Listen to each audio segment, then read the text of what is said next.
অত্যন্ত একটি খুশির সংবাদ নিয়ে আপনাদের কাছে হাজির হয়েছি।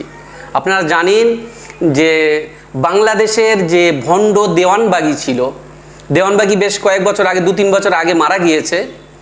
সেই ভণ্ড দেওয়ানবাগীর আস্তানা আজকে পুরো ভেঙে গুড়িয়ে জ্বালিয়ে দিয়েছে। আপনারা আজকে শুক্রবার জুম্মার নামাজের পরই সেই ভণ্ড দেওয়ানবাগীর আস্তানা ঘরবাড়ি ভেঙে পুরো জ্বালিয়ে দিয়েছে।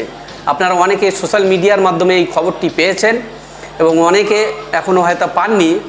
আপনাদের জন্য অনেকের খুশির সংবাদ যে যারা বিশেষ করে শিরক বিদআতের বিরুদ্ধে কঠোর, তাদের জন্য এটি খুশির সংবাদ যে ভণ্ড দেওয়ানবাগীর আস্তানা ভেঙে গুড়িয়ে জ্বালিয়ে দিয়েছে।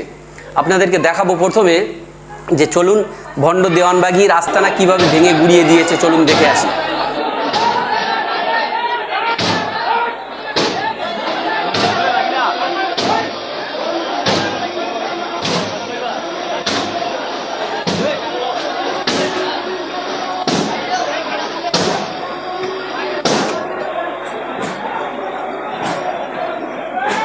এবার আপনাদেরকে দেখাবো যে ভণ্ড দেওয়ানবাগী কি বলেছে, আসলে কেন ভণ্ড ছিল দেওয়ানবাগী।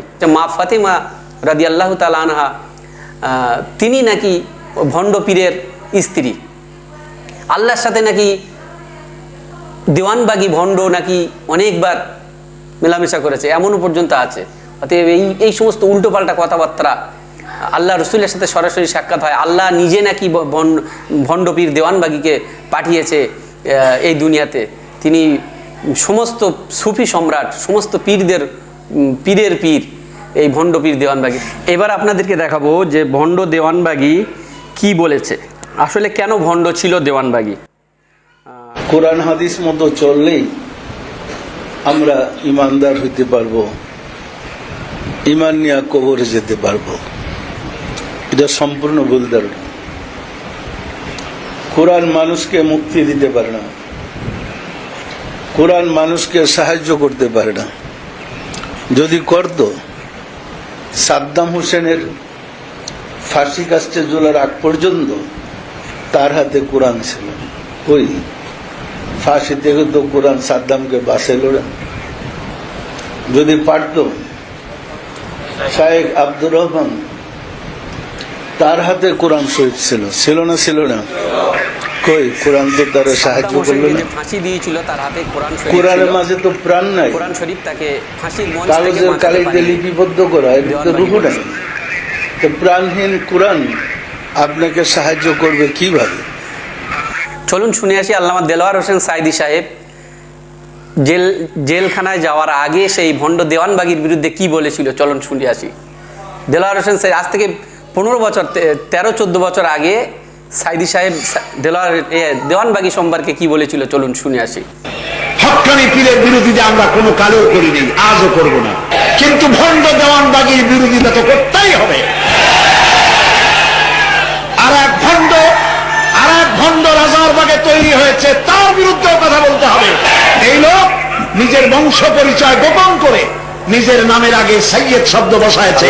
আর রাসূল বলেছেন যে ব্যক্তি তার বংশ পরিচয় গোপন করে তার উপরে আল্লাহ লানত, সে মানব কিয়ামতে জাহান্নামে যাবে। নিজের মুরিদ বানাতে গিয়ে সেই মুরিদের মাথায় টুপি, টুপির উপরে পাগড়ি, পাগড়ির উপর রুমাল দিয়া পেঁচাইয়া একটা মুরিদের আলাদা সেকশন চালু করেছে। হাদিস শরীফে এ ধরনের আলাদা কোন পোশাক তৈরি করে ইসলামের জন্য নিষেধ। ভণ্ড দেওয়ানবাগী, মিথ্যাবাদী এবং ভণ্ড, তার থেকে গোটা জাতিকে বাঁচতে হবে, রক্ষা পেতে হবে। এবার আপনাদের দেখাবো ভণ্ড দেওয়ানবাগীর ছেলে সে কি বলছে। এমন মুর্শিদের কদমে আসার সুযোগ হয়েছে যাকে কিনা আল্লাহ দুনিয়াতে কোন নবী রাসূলকে এত উচ্চ র্যাঙ্ক দেয়নি যেটা ভণ্ড দেওয়ানবাগীকে দেওয়া হয়েছিল। আল্লাহ নাকি কোন নবী রাসূলকে এত উচ্চ র্যাঙ্ক দেয়নি যেটা ভণ্ড দেওয়ানবাগীকে দেওয়া হয়েছিল, কোন নবী রাসূলকে দেওয়া হয়নি। আস্তাগফিরুল্লাহ, নাউযুবিল্লাহ। এত উচ্চ র্যাঙ্ক দেন নাই দুনিয়াতে, কোন ওলি আল্লাহ, কোন নবী রাসূলকে এত উচ্চ র্যাঙ্ক দেন নাই যাকে দিয়েছেন। সর্বোৎকৃষ্ট একজন পীর পেয়েছে, এত উচ্চ র্যাঙ্ক দিয়েছেন। আমরা শুধু মুর্শিদ পাই নাই, সর্বোৎকৃষ্ট মুর্শিদ পেয়েছি। সম্মানিত আস্তাগফিরুল্লাহ, আপনার আমার মুর্শিদকে দেওয়ানবাগী। তাহলে মনে প্রাণে আজকে থেকে এটা মানেন, কিয়ামত কিয়ামত পর্যন্ত আপনার আমার মুর্শিদ থাকবে দেওয়ানবাগী। দেওয়ানবাগী। আস্তাগফিরুল্লাহ।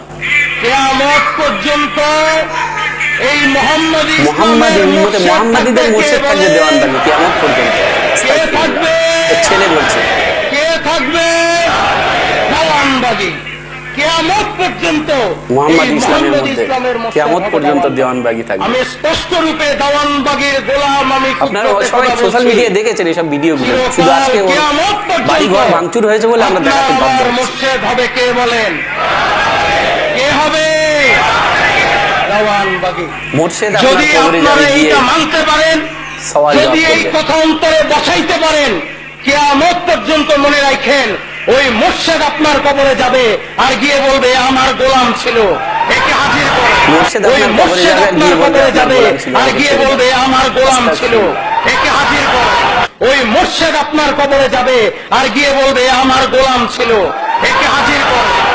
সম্মানিত আশেকের রাসূলেরা, আস্তাগফিরুল্লাহ। মুক্তি দেওয়ার ক্ষমতা আমার নাই।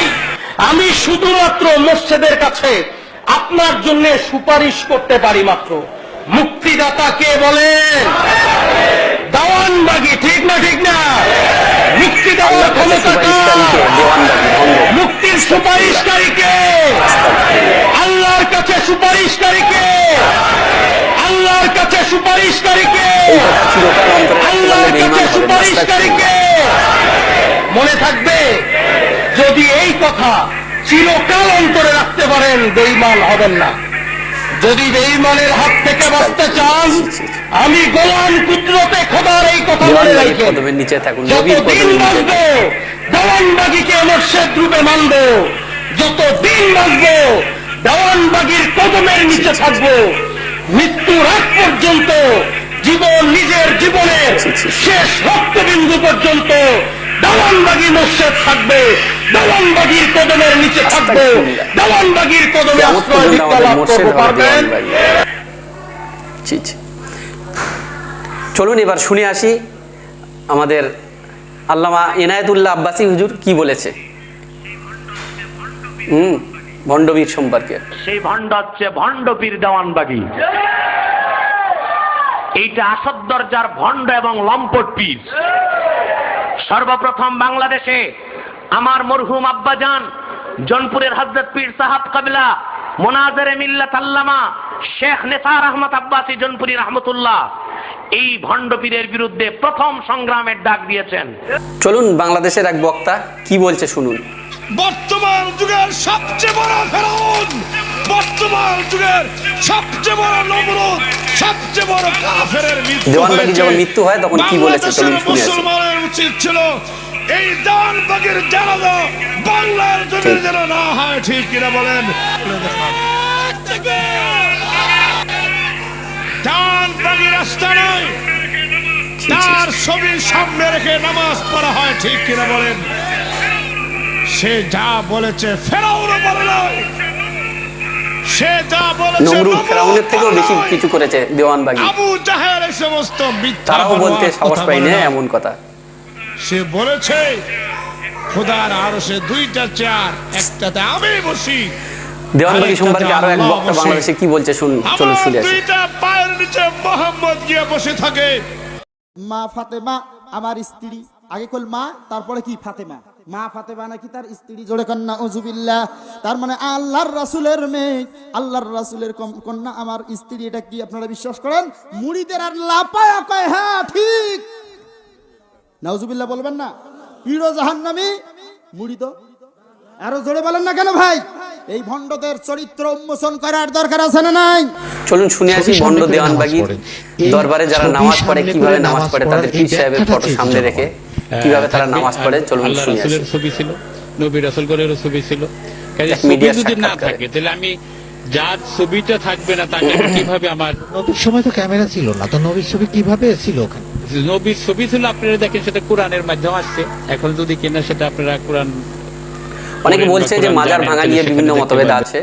মাজার ভাঙা, আল্লাহ রসুল মাজার ভাঙতে বলে গিয়েছে, এই নিয়ে ব্যাপক মতভেদ আছে, সেদিকে আমি যেতে চাচ্ছি না।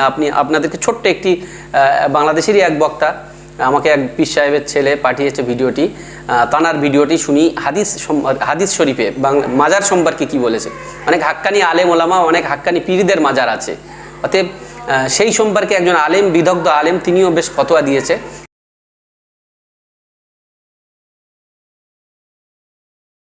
মুসলিম শরীফের হাদিস, আল্লাহ রসুল আলীকে পাঠাইছেন মাজার ভাঙতে, কিন্তু এই হাদিসের ব্যাখ্যা কেন দেখো না? এই হাদিসের ব্যাখ্যা মোল্লা আলী কারি মিরকাতুল মাফাতি শরহ মিশকাতুল মাসাবির ভিতরে কি লিখছেন দেখেন, স্পষ্ট করে লেখা, কোন নবী, ওলি, মাশায়েখ, কোন হক্কানি আলেম তাদের মাজার ভাঙা যাবে না, কারণ তাদের কারণে আমরা ইসলাম পেয়েছি, ঠিক কিনা বলে? ইহুদিরা কি করত? নবীদেরকে মাইরা অথবা নবীরা মারা গেছে তাদের কবরের উপরে তারা মসজিদ বানাইতো, মাজার বানাইতো, তারা ওখানে সাজদা করতো। নাউযুবিল্লাহ বলবেন না? এই কারণে আল্লাহ রাসূল বলেন, এই কারণে তাদের উপরে লানত। যাই হোক, এই ভিডিওটি আপনারা বেশি বেশি পরিমাণ শেয়ার করে সেই সমস্ত ভণ্ড পীরদের জায়গায় পৌঁছে দিবেন। ভণ্ড পীরেরা যে সমস্ত আস্তানা আছে সেই সমস্ত জায়গায় পৌঁছে দিবেন, যাতে করে তারাও সাবধান হয়ে যায় যে ইসলামে ভণ্ডামির কোনো জায়গা নেই। যা আছে, ভণ্ড কখনো পীর হয় না, আর পীর কখনো ভণ্ড হয় না। অতএব খাঁটি আল্লাহওয়ালা ব্যক্তি যে হয় সেই পীর হতে পারে। পীরের অনেক সংজ্ঞা আছে, অনেক ডেফিনেশন আছে, সেগুলো আমরা বলতে চাই না, আপনারা পরবর্তীতে শুনে নেবেন। শুধু এইটুকুন বলবো, ভণ্ডদের কোনো স্থান নেই, শিরক বেদাতের কোনো স্থান নেই ইসলামে। যারা মাজার পূজা করে তাদের কোনো স্থান নেই শরিয়াতে, এটাই মাথায় রাখবেন। তো চলুন আজকে এই পর্যন্ত।